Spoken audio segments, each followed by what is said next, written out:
Hello everyone, it's me, Clayton. I just got back from watching The Missing Link, which was made by Leica Pictures and stars Hugh Jackman, Zach Galifianakis, and Zoe Saldana. Now, when it comes to Leica Pictures, I've enjoyed a good majority of their films. Everything from Kubo and the Two Strings to Paranorman to Coraline. They are without a doubt one of the biggest and most successful companies that are still doing stop motion animation to this day. And this is no exception. They happen to make another highly enjoyable, funny, and often very heartwarming film that seems a lot like Indiana Jones, the kid-friendly version. But that also means it has a story that's pretty predictable from beginning to end. But let's get to the story, shall we? The story is about Sir Lionel Frost, played by Hugh Jackman, who's recruited by a Sasquatch, who he names Mr. Link, played by Zach Galifianakis, who wants to go to the Himalayas to reunite with his so-called brethren in the mystical area of Shangri-La. So, while the two of them also meet an adventurer, Adeline, played by Zoe Saldana, they have to get to Shangri-La while also dealing with an assassin who's sent to kill Lionel, and all while they learn what it truly means to belong and what it truly means to find a group to call your own. But that's all I'll say about the story.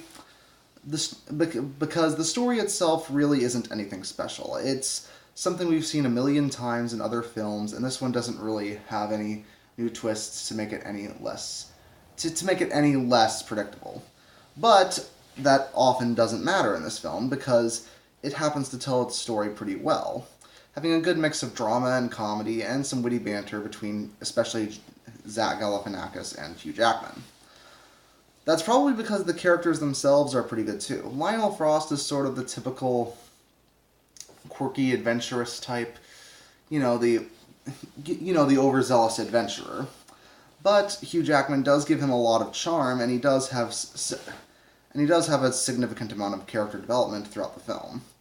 A lot of this is assisted by Adeline, who, even though she doesn't appear until a good chunk of the portion of the film is done, the screen time she does have is pretty effective, and I do like the twist that they give with her at the end. I won't spoil it, but let's just say it was a well thought out one that does fit with her character. And then we have Mr. Link, played by Zach Galifianakis. I thought he was very funny. He often has a lot of good jokes. He's a very helpful character, and yeah, seeing him develop over time throughout the story was great as well. The stop-motion animation is probably the biggest highlight of the film because it has a very good art style that makes it very pleasing to the eyes, and even though it's stop-motion, it's still done in a very fluid manner and allows for a lot of exciting action scenes and a lot of great backgrounds.